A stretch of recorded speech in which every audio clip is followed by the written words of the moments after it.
السلام علیکم ناظرین، میرا نام عمر ہے، آپ کی خدمت میں حاضر ہوں ایک نئی ویڈیو کے ساتھ۔ اگر آپ نے اب تک چینل کو سبسکرائب نہیں کیا ہے تو پلیز سبسکرائب کر لیجئے۔ اگر آپ کو ویڈیو پسند آتی ہے تو ویڈیو کو لائک بھی ضرور کیجئے گا۔ اس کے ساتھ ساتھ ایک چھوٹا سا اعلان ہے کہ اس ویڈیو میں ایک فائنینشیل ایڈوائس بھی ہے، تو ویڈیو کو آخر تک پورا دیکھیے گا۔ اب ذرا بات کر لیتے ہیں آئی ایم ایف کی۔ آئی ایم ایف جو پاکستان سے مستقل ڈو مور کا مطالبہ کر رہا ہے، اور پاکستان چاہتے ہوئے نہ چاہتے ہوئے بھی ان کی شرائطوں کو پورا کر رہا ہے، کیونکہ اب بتایا جا رہا ہے کہ بجلی کی قیمت جولائی کے اندر بڑھائی جائے گی۔ جولائی میں بڑھائی جائے گی؟ یہ تو ہر دوسرے مہینے آپ فیول ایڈجسٹمنٹ کے نام پہ، ٹیکسز کے نام پہ پتہ نہیں کیا کیا نئی چیزیں آپ بل کے اندر ایڈ کر رہے ہیں، اور ہمیں یہ بتا رہے ہیں کہ جولائی میں بڑھائی جائے گی۔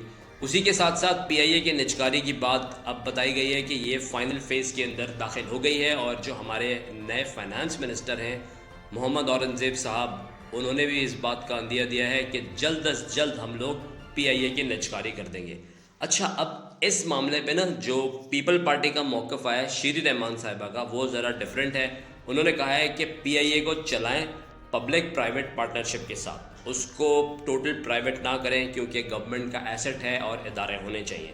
اچھا، پی آئی اے کی نجکاری سے ایک بڑا نقصان یہ بھی ہوگا کہ بہت سارے لوگ اپنی نوکریوں سے بھائی چلے جائیں گے، کیونکہ جب پرائیویٹائزیشن ہوگی اور اس کو ایک بزنس کے طور پہ پراپر چلایا جائے گا، تو پھر وہاں پر جو ایکسٹرا لوگوں کی بھرتی ہے وہ پھر ان کو تو برداشت نہیں کیا جائے گا۔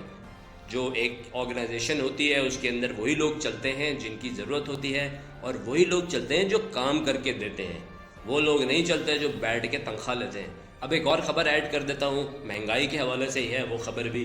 روزمرہ کی چیزوں پہ جو قیمتیں بڑھ رہی ہیں وہ تو ایک الگ بات ہے، لیکن کسی قسم کا بھی چیک اینڈ بیلنس نہیں ہے، تو اس وجہ سے ہر کوئی اپنی من پسند قیمت کے اوپر چیز بیچ رہا ہے۔ تو میری گزارش ہے اعلیٰ اداروں سے، اگر کوئی بھی ویڈیو دیکھیں تو مہربانی کر کے جو ریٹ لسٹ ہے اس کو چیک کریں، اور کوشش کریں کہ وہ امپلیمنٹ بھی کرائیں۔ آپ کی جو ٹیم آتی تھی پہلے، اب تو لگتا ہے کوئی ٹیمیں نظر ہی نہیں آتی جو امپلیمنٹ کراتی تھی پہلے، کہ ریٹ لسٹ اس ریٹ لسٹ کے حساب سے چیزیں بک رہی ہیں یا نہیں بک رہی ہیں۔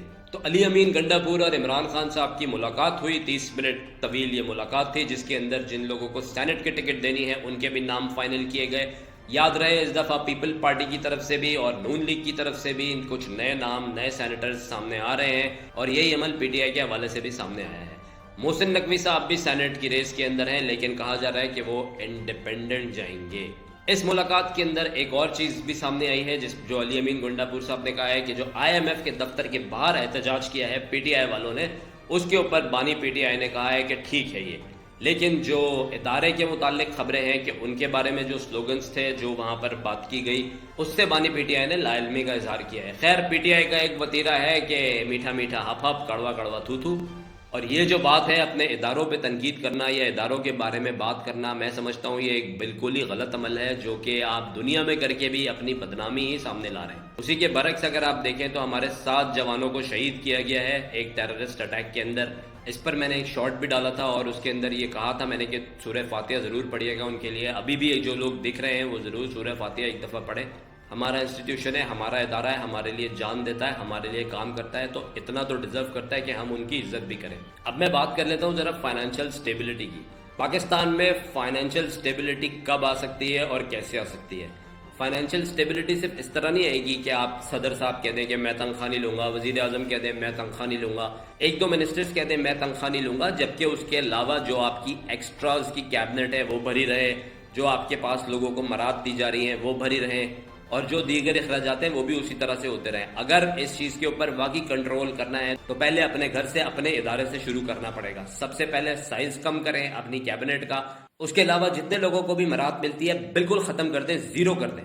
کچھ سخت اقدامات ہیں، اب صرف عوام کو نہیں، آپ کی کابینہ کو بھی، آپ کے حکومت والوں کو بھی، اداروں میں جو لوگ ہیں ان کو بھی، سب کو مل کر اٹھانے پڑیں گے۔ اس کے بعد ہی پاکستان کے اندر فائنینشیل سٹیبلٹی آ سکتی ہے، ورنہ اس قرضے کے بعد جو اگلا پاکستان کا پلان ہے آئی ایم ایف کو لے کر، آئی ایم ایف کا تو جو پلان ہے وہ تو الگ ہے، ہمارا جو پلان ہے $7 بلین لینے کا، وہ بھی کچھ کم ڈسٹربنگ نہیں ہے، کیونکہ ہے تو وہ قرضہ واپس بھی دینا ہوگا۔ 7 بلین کو واپس کرنا ابھی کے قرضے میں سم اپ کر کے میرا خیال میں ایک بہت ہی زیادہ مشکل عمل ہوگا۔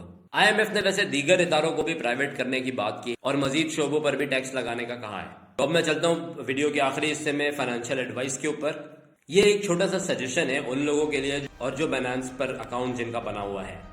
لانچ پیڈ کا جو آپشن آتا ہے بائنانس کے اندر، تو آپ کوشش کیا کیجئے اگر آپ نئے ہیں اور ابھی بھی آپ اکاؤنٹ بنانا چاہتے ہیں تو وہ بنانے کے بعد لانچ پیڈ پر جا کر ضرور فارمنگ کیا کیجئے. جب آپ کا کوئن لانچ نہیں ہوا ہوتا اس وقت اگر آپ نے وہاں پہ انویسٹمنٹ کری، وہ پیسے آپ کے سیف ہوتے ہیں، ریٹرن ہو جاتے ہیں، اور اس میں سے کچھ حصہ آپ کو فری میں مل جاتا ہے. تو یہ ایک فری منی کی ایڈوائس تھی. یہ کوئی بہت زیادہ پیسے نہیں ہوتے، لیکن آج کل جتنی زیادہ فارمنگ ہو رہی ہے اس کے اوپر، لانچ پیڈ پر جتنے نئے کوئنز آ رہے ہیں بائنانس کے اوپر، تو وہ سارا جب آپ سم اپ کریں گے نا تو وہ ایک کچھ مناسب اماؤنٹ ہو جائے گا. ایسا کہ آپ کچھ سائٹ کی کوئی بھی چیز مطلب کر سکتے ہیں، 5-10-15 ہزار آپ کے بن سکتے ہیں، شاید تھوڑے اس سے زیادہ بھی بن جائے. تو اس اپورچونٹی کو بالکل مس نہیں کیجیے گا. ایک سائڈ ہسل ہے. اگر آپ کو اچھی لگے ویڈیو کو شیئر کیجیے. اگر آپ کو میرا کام پسند آتا ہے چینل کو سبسکرائب بھی ضرور کیجیے گا. اللہ پاکستان کا حامی و ناصر رہے.